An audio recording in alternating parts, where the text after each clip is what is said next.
Hello, good morning. This is the part that is really misleading, no? Dito na ni siya dapit sa ulahi. Kung isang part nga medyo mogamit na tagamay ani og linear programming or simple mathematics atong gamito nga giun sa pag-distribute sa manufacturer ang mga produkto gikan sa planta paingon sa different warehouses or outlets. So depende man guna pod sa iyang distribution channel strategy.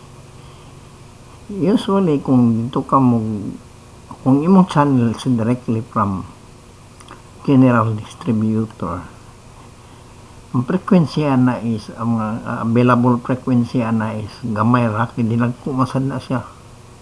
Dinaguma ang delivery. So, you can expect smaller frequency because of the large size of volume, no? Na ang imong distribution picture sana usually is mga large area, like for example in the Philippines, mga region na siguro, mga region, dili ni siya mga supermarket. Pero ang imong end channel sana mga supermarkets. Una imong end channels mga supermarket or mga dealers nga nasa syudad, for example nasa syudad. And then kung dealer ang imong target, imong strategy, usually medyo daghan, no? Available in fewer frequency because dili man dinagko po ng iyang volume. Okay? Ang imong distribution pictures sana resellers, stockholding companies, usually it operates in small medium areas, no? Siguro ang imong mga channel mga in channel si mga is other than supermarkets, katong mga sub-dealers, no? Mga customers, no? Siguro na yung mga retailers, pero gagmay nga mga retailers. And then another is kung city dwellers, usually kung mga syudad na gina siya, usually ang frequency na laghan. Usually laghan ang frequency kay syudad magot niya. Usually it's available in large amount, and ang target usually ang regional level, kay usually sa syudad magsugod ay man na i-distribute sa region. So ang target mo ang imong mga stock agents, no? Mga stock agents, usually it operates in medium, no? Medium area. Imong mga target channel na is of course ang mga consumer, no? Other than supermarket. So siguro mga consumer or mga online shops. So muna siyang medyo lisod nga part kay daghan man klase gud sa distribution strategy. So gitagaata mo depende na siya kung general distributor ba imong target, dealer ba or city dwellers, no? City dealers. So depende na siya. Kung general distributor, dinag ko ang imong delivery, pero less ang frequency, kaya ang in charge na ang region na mag-distribute dito sa city dwellers, city dealers. Pero most of the time, ito magana sa syudad, kadaman dito ang crux of the population magud. Alright, so the easiest way here atong gamiton dani ang transportation model o kaning assignment model. So kana siya nga model, these are specially structured na siya nga linear program. Okay, sometimes gitawag na siya og network problems. Now, ang transportation method applicable ni siya when you are selecting routes, no? I-select ni mo ang route gikan sa manufacturing, gikan sa production, then paingon dito sa imong distribution network, and among manufacturing plants and dito sa imong mga distribution warehouses or among distribution centers. Okay, distribution centers, paingon dito sa imong distribution outlets. Pero ang kanang assignment method, it refers to mag-assign ka og employees to different tasks or mag-assign ka salesperson to different territories, contracts to different bidders or jobs to different plants. So take note, transportation ng assignment method could not have been possible without the following, no? Importante kini sila, they are like gods, no? So, i-mention ko na lang in fairness, Hitchcock, Kaufman, kini si Danzig, idol lang ko na sila si Danzig.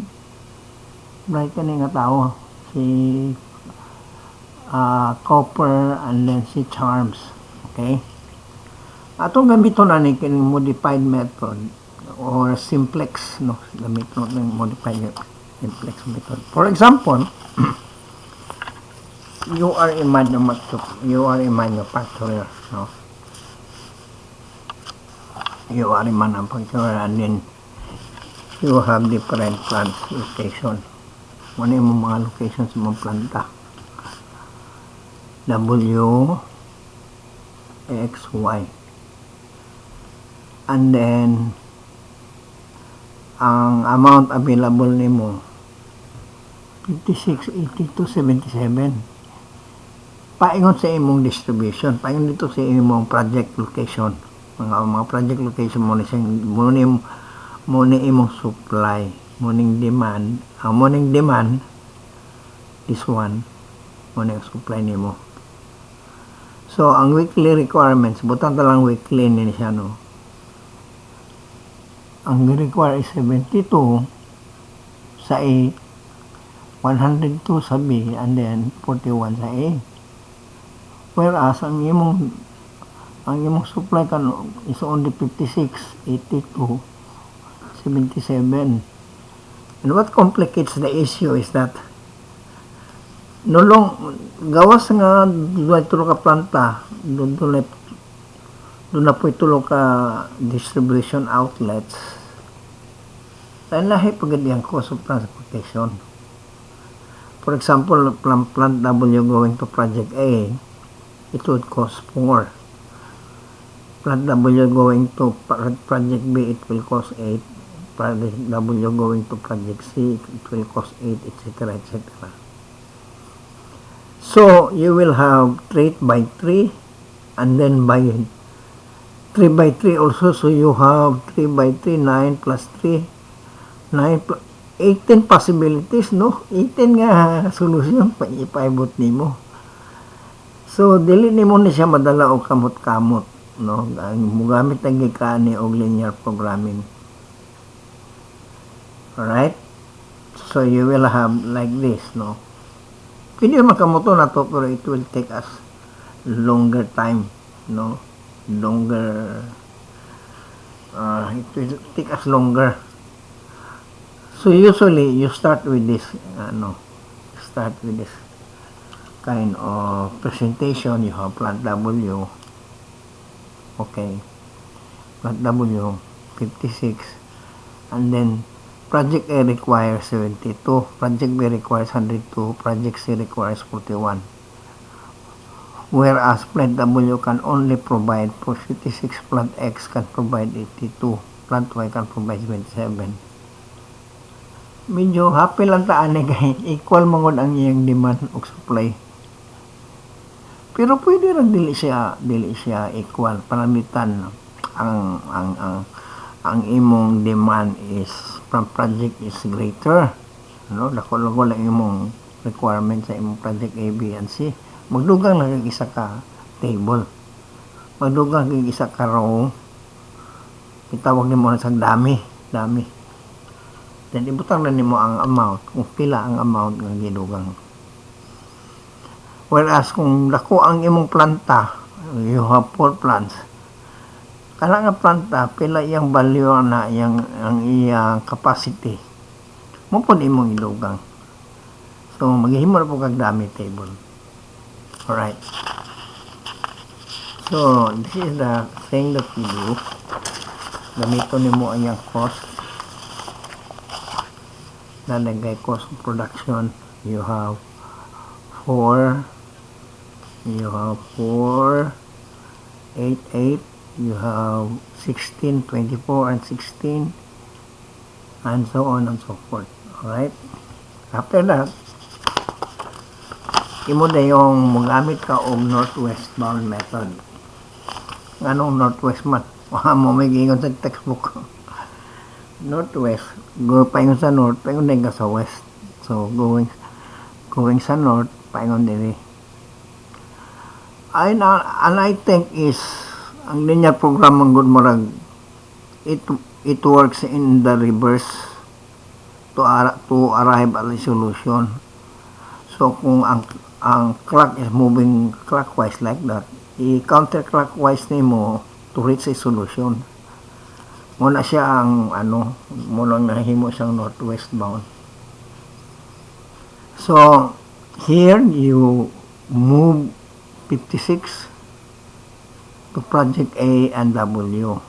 So whatever amount imong i-add diri para ma-equal 72. So you have 56, i-add nimo 16 diri mo equal of 72.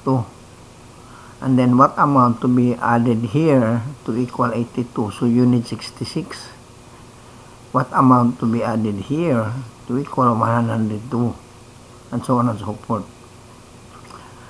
Alright? So, nga na ang method, ang pamaagi. But, this is not the answer. Kay, mahal man ni siya, expensive man ni siya. 56 times 4, 16 times 16, 66 times 24, 36 times 16. This is very expensive. Dili pa ni mao ang solusyon. So, what do you do? Imong isolve, no? Dayon ang imong row 1 consider na siya nga 0. Assume na ito nga 0. So you have C subscript ij equals R subscript I plus K subscript j, or muna siya i-apply ni muna siya sa imong stone squares katong nagamit nga cell, no? Stone squares ang itawag ana. So you have row 1 column 1, row 2 column 1, row 2 column 2, row 3 column 2, row 3 column 3. So muna siya. The cost here is for 16, 20, 24, 16, and then 24. So you have the cost here. And then i-solve mo. If row 1 is 0, therefore, column 1 is equal to 4. Di ba? So, na naman kay column 1, which is 4. Okay? 4 man imong column. Row 2 is equal to 12. Na naman kay row 2, so i-add mo 12 plus column 2 equals 24. Therefore, column 2 is equal to 12. Naan naman kay column 2, which is 12. Ba? Row 3 plus 12 equals 16. Row 3 therefore is 4. Okay, after that, mato ka sa self-improvement index. No? Tanawin mo ang improvement. Ito na ba improvement? We need another formula for that. Kinahanglan formula. The formula is more gapon, pero this time minus, dili siya add. Minus siya. So ang improvement index is column subscript I and j minus row subscript R column. Minus lang siya. Pareragap siya o kuan formula. Ang differential lang is minus. Dili siya add. So you see, gi-add na to pumiro. And then gi-minus. Di ba? Mara siya reversal. Gi-reverse ni mo. Gi-reverse ni mo. That is why nganong northwest bound ta. So you have pila man yung 8. Mo man siya ang row 1, column 2. Mo ni siya ang cost. No? Minus row 1 which is 0. Column 2 which is 12. Haman ni mo na makita sa atong previous nga solusyon. Kani, hindi nito makita. Okay. Alright. Sa improvement index, remember, kung magkuha kang improvement index, dito ka sa wala na gamit nga cell. Kani siya. Muning wala na gamit karon. Muning na gamit, no? Row 1, column 1, row 2, column 1, muna siya nagamit. Ang wala nagamit is this one. Can you imagine kung daghang kay mga locations, ibutang lang airline ka dayon, daghang kay mga travel cities, daghang kay painglan, no? Dagan po ka dili na madala na siya ugkuan. Later on, I will teach you how to make use of linear programming using the Excel solver. Gamit na itong Excel solver. So, kita ni mo dali sa improvement index, the one that is needing the most improvement, ang kani. Tungkol sa dako niyang negative value 16, so nakinahanglan na siya og improvement the most 2 and 3 ba, where is 2 and 3 kani row 2, column 3 mo ni siya. So i-move ni mo na 41 dito, magamay po ni siya, no? Magamay ni siya, idugang ni mo diri, play dugang ni mo diri, mahimo ni sa 56. Okay. Marami kang balance ba? Balance. Heuristic approach, no? Heuristic approach. So here, the solution is gi-move ni mo na siya diri, nahimo sang 25. Pero gi-increasean po ni mo diri 77, nahimo 102, ba? 56. Dayon, no? You go back to the method, balik na po ka. Napay yung problema mo, napay negative 4, and then balik pikas.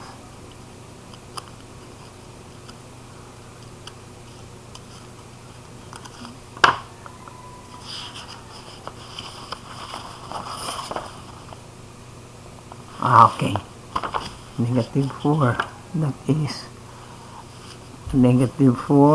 is row 1, column 2. So 8 minus 0 minus 12 equals negative 4, di ba? So row 1, column 2. So ang imong i-move using northwest bound is ang 25. Kung diri imong i-move dito, so mahimo ni gamay, mudako ni dari. So you have 72. So balance na tanan, no? Balance. And then redo the improvement index. Finally, makakita lagi kag answer. Ano man. Ano pag gida is 3-1. No? Dari o. Wait a minute. Yeah. Napay 3-1. Row 3, column 1. Row 3, column 1. Katong 31 din imong i-move dari. Kaya alang nga naman. Butang ni mong 41 dari. Sobrang 77. Whereas kung imong gamay ibutang dari, muigo sa dari. So, ang labas, ang diri, butang ni mo dari, 77. So, muna siya ang solusyon na kung imong i-compute ang improvement index, pulos na siya positive. Positive na siya, positive. 4, 0, 0, positive. Alright, dahil ang total cost niya na is i-multiply lang nimo ni siya. I-multiply nimo siya 56 times 8, 41 times 16, 41 times 16. Multiply nimo sa cost. Ang total na is 2,744. So, munang pinakamarato. The least, the optimum na gini siya nga cost of transportation. So, ako kayong trabaho nga solve, no? Labi ng mga airline, labi ng mga buses. Using this example, using this simple method, no? Now, how do you use the linear programming? How do you use the linear programming na naka-program diha sa solvers sa Excel? So that will be our next topic.